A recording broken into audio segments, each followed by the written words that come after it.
I hung out with a friend recently. Totally platonic relationship. He has a girlfriend. We went to Mass this past weekend together. From the moment he got in my car, I was just talking a lot about himself. It's been like 10 or 15 minutes and you haven't, asked even how I am, like in the situation, not even how I've been, that I was a bit uncomfortable. So I was just like, oh well. We leave and he asked like, what are you doing tonight? And I was like, oh, I'm gonna go unpack and then hang out with my friends. He was like, oh, well, I can come hang out with you while you unpack, then you can drop me off. And like, just right off the bat, notice how there was no asking. And immediately I was like, I don't think so. I have stuff to do. I'm not even going to be home that long enough for you to for us to hang out. I'm just going to drop my stuff off and then leave. He was like, yeah, that's fine. I can just hang out with you in your room while you do that. That's okay. And I was like, no, I don't think so. Being a good listener to me, if you're actually listening to what I'm saying as opposed to just hearing noise in the background and then going through the motions yeah, that's cool. Well, about me, usually if it's an equal amount of wanting to know and then speaking your half, then I think that's what being a gentleman is. I did not. I felt brutal desire. Looking at her. No, I did not.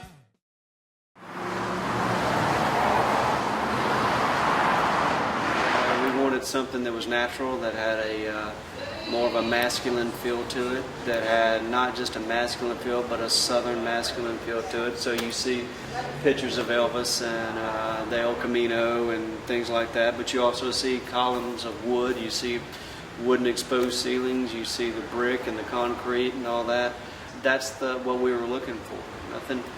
Nothing too pretentious, but at the same time something very refined and high-end at the same time. So I like to say white trash chic, but I know that's not right, but I kind of feel like it a little bit is. That guy feel, and where you can come in here, and even if you are a wife, you can still come in here and you can sit on the couch and enjoy a cup of coffee or whatever and just enjoy the atmosphere with the music playing and just the chit-chat and the laughing that's going on. I do think that gentlemanliness and chivalry does fit into this place. Yeah.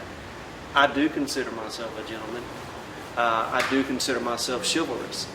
I could be totally wrong, but I've been married to the same beautiful girl for 25 years, and she thinks I'm pretty damn awesome. So, and my girls do, my daughters do as well. So, but I do think it plays into it. I don't think that you can be a Southern gentleman or a Southern man, or true Southern man, and not be a gentleman. When I'm looking at chivalry, automatically my mind goes to how should a man treat or react toward a woman. He's aware of himself and those around him, and he's respectful of those people that are there. A gentleman is, carrying yourself well, speaking well, knowing, how to communicate. It's looking people in the eye. It's being aware of, again, your audience and who you're around. So a gentleman, shoulders back, chest out, not because you're pompous, but because you're showing other people respect by the way you carry yourself. I assume they learn it from their dad first and then other guys. But yeah, probably not the best way to learn about women is from just other men. I think probably the person or persons that taught me how to be a gentleman more than anyone else is my wife. Because it's kind of just the same techniques or experiences just recycled, You'll never know how to treat a woman, I guess, unless you speak to one. She taught me how to be a gentleman, and taught me just through gentle coaxing sometimes, and taught me just through sometimes telling me, you have to stop doing that because that's just wrong. When I think of chivalry, I think of a man opening a door for a woman, or putting out a coat or a shirt when there's a puddle in the middle of the street. Closely tied to what sociologists have called ambivalent sexism. Okay, and so ambivalent sexism is this sort of sexism that stems from this idea. Again, women are smaller, are lighter, are more fragile, and need help and assistance. And so while on one sort of side of the coin, right, that looks really innocent and in fact like maybe pleasurable even for women, that they should be helped, right? And but it also contributes to these ideas of women as fragile and fragile and weak people don't, start revolutions and lead countries. So who is Buchanan? We made him up, in all honesty. He's a guy that every guy aspires to be in some way, shape, or form. Guy from age past, unfortunately, that wasn't afraid to build shit with his hands, wasn't afraid to stand up for what was right, and wasn't afraid to just call it out as it is. Right? What is Buchanan? It's a grooming company for guys.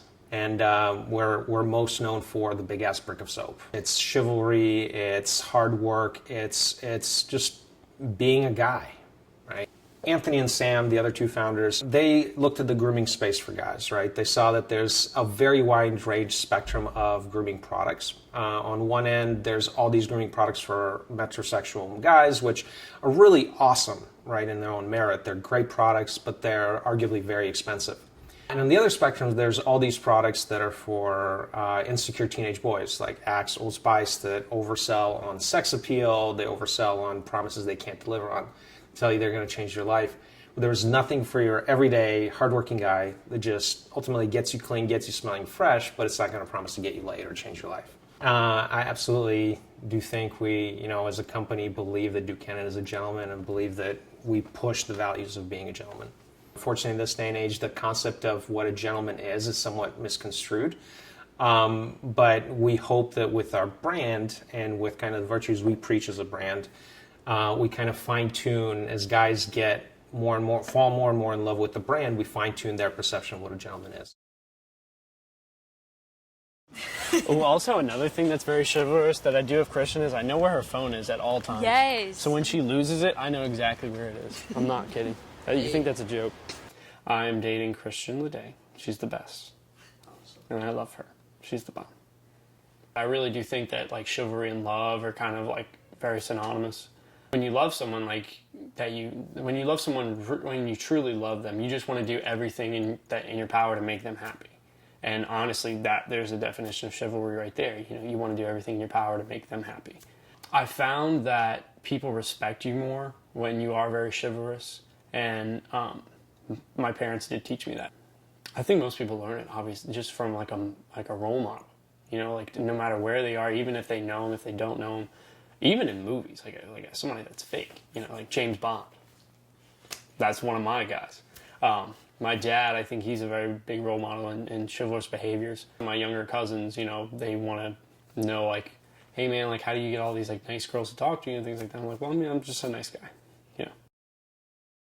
The U.S. and everyone was like, even this is something as simple as opening the door for somebody else. They're like, oh my God, you're so amazing. That's so great that you're chivalrous. So yeah, it's very different here. It's almost it's elevated to this like elite status of being somebody above the rest. I hold the door open for people sometimes, and they think it's the craziest thing they've ever seen. They were like, oh my God, like I can't believe you just did that, in a nice way. They're like, wow, that's great. I can't believe like that made my day. And I'm like, seriously? Like that's the thing that's going to make your day is me opening the door for you? That chivalry in the U.S. in this day and age, in a lot of ways, whether it's, mass media perception or what we hear and kind of see from our friends, a lot of times chivalry is associated with seduction, right? And it goes back to the notion that in this culture, if you're chivalrous, you're elevated. You're, for whatever reason, better than everyone else. Right? A nice little college student, relaxing at my house with friends, or just doing things on the weekends or whatever. guess it's a general term in my own view, I suppose.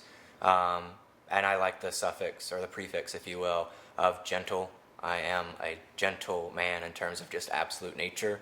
My demeanor is very calm, not frazzled in terms of life, and just all types of experiences. It's just someone that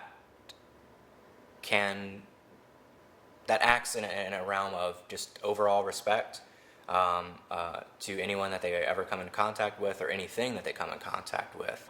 I think the big thing we get stuck on is that if you're a gentleman, we get stuck in this idea that you have a target audience to be a gentleman too. And usually people think that that's women. People are very, sexist. They think that chivalry can only be in men and that men should always be chivalrous. And like if a woman tries to be chivalrous, that it's like a turn off or whatever. I could imagine people thinking that, but honestly, that's what I said in the beginning. Chivalry can go both ways.